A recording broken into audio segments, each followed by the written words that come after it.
I was not privileged to know Ryan personally, but in the last year that I've gotten to know Anita, she's shared so much about him and his spirit. And we've shared her experience of Ryan's passing and closer to the end of his time here.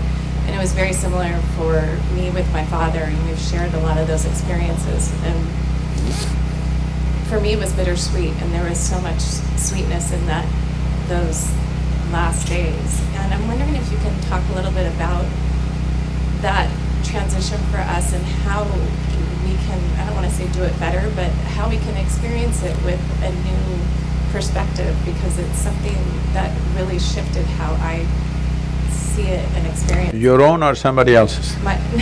Not my own, but I mean probably both, but really being here after someone passes and going through that with them. I want you to listen to this carefully because this could be easily misunderstood. Because when someone loses someone who's dear to them, it's like a piece of their life has been taken away, and it goes through various processes of grief, loss, cherishing many things that they were, variety of things. Not all of it can be articulated. But at the same time, we are not the first people to be born on this planet, nor are we going to be the first to die on this planet.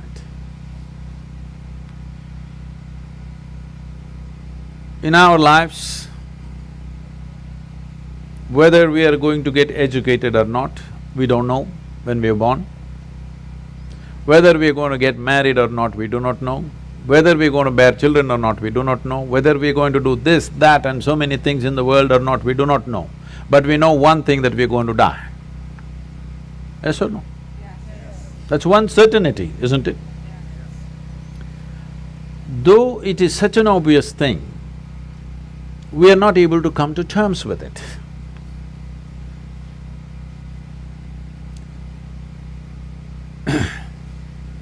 Somebody was asking me, Sadhguru, how do snakes die? Where do they die? Because we don't see ever a dead snake unless it's killed by somebody. They're asking this question in a tropical country, and I think it's relevant in California also, where there are actually millions of snakes, but they're quiet lives, they don't show themselves too often unless you step into their terrain somewhere, and they don't show themselves, they're just there. So where do they die? This is something very wonderful, particularly cobras. When they want to die, when they know they should die, they will withdraw, find one perch somewhere and go sit there, and they won't eat. For over 18 to 20 days, they will not eat anything and sit in the same place, and they'll die there. At one time, out of misplaced compassion, I brought down these cobras because I knew where they would be sitting. I would pick them up, bring them and try to force feed them, try to put some food into them and do something about it. But do what you want, they won't accept a little bit of food. If you leave them, again they go and sit in the same place and they will die there quietly. I'm saying a crawling creature has that much awareness, knows how long this body should be on and when it should go. Similarly, your life and every other life has this consciousness as to when it should exit this body, either because we broke the body in some way or because simply the necessary intensity in the body doesn't exist anymore to sustain life. So we must understand, when I use certain words, do not understand it in normal sense. When I say a life decides when to leave, it's not like you think about it and you decide, not that kind of decision. In its own way, not with thought. Many decisions about who you are is not decided by your thought, it's simply made, isn't it? Like that, a life decides when to leave.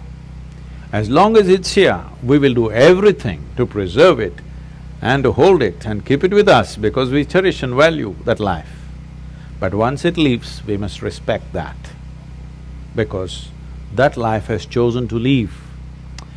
Now when I say life, I'm not talking about the person, I'm not talking about the personality, I'm not talking about variety of thoughts and emotions and activities that person was involved in. You as a person never want to leave because you want to be an endless psychological drama. But life wants to leave at a certain time. Whether you like it, you don't like it, life wants to leave because it doesn't want to be trapped in the physical form that you have gathered forever. It doesn't want. It enjoys the physical form only to a certain length of time. After that, even if everything is well, many lives leave. You will see this particularly in India. Yogis will decide when to leave. When they're very healthy and well, they sit down and they leave. Other people think, why he was healthy, why should he leave?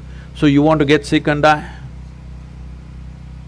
Do you want to suffer in the hospital for 3 years and then only leave? Is that the only way to go? No. Please listen to this carefully because this is a situation. I'm not trying to trample on anything, but I want you to listen to this carefully. Is it true that the final thing that you do in your life is death? Hello? Yes. So the last thing that you do in your life, is it not very important that you do it gracefully? Yes. Huh? Yes. You're all from Los Angeles, you must do it in style, isn't it? At least gracefully.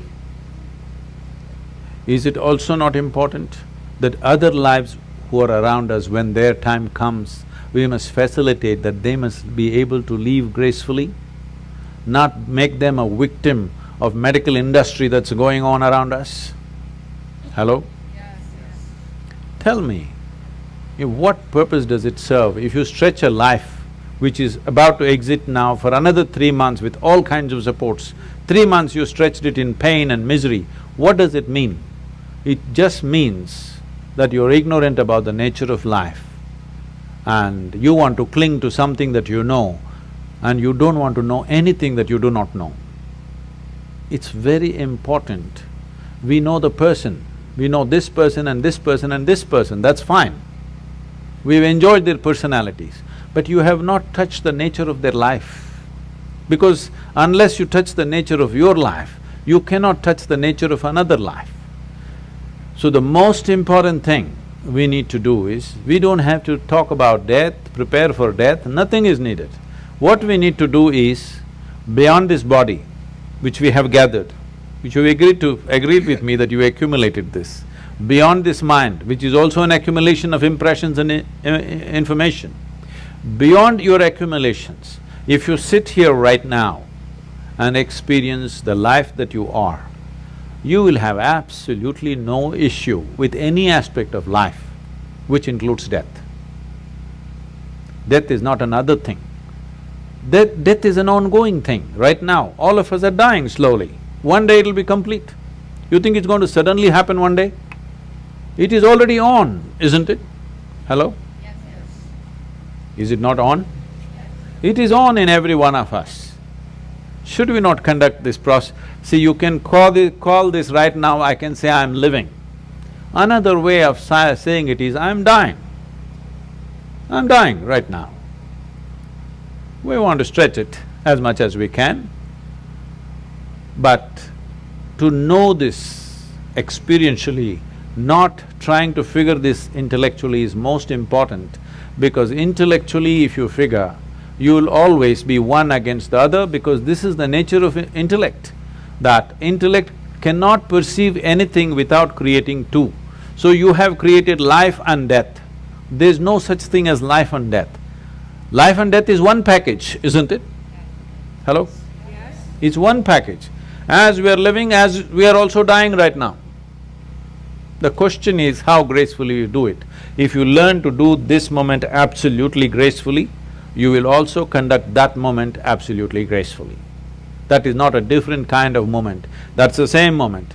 In the yogic science, it goes like this. Every inhalation you are born, every exhalation you die. When you were born as a little infant, the first thing that you did was inhalation, isn't it? What do you think is the last thing you will do? Exhalation, isn't it?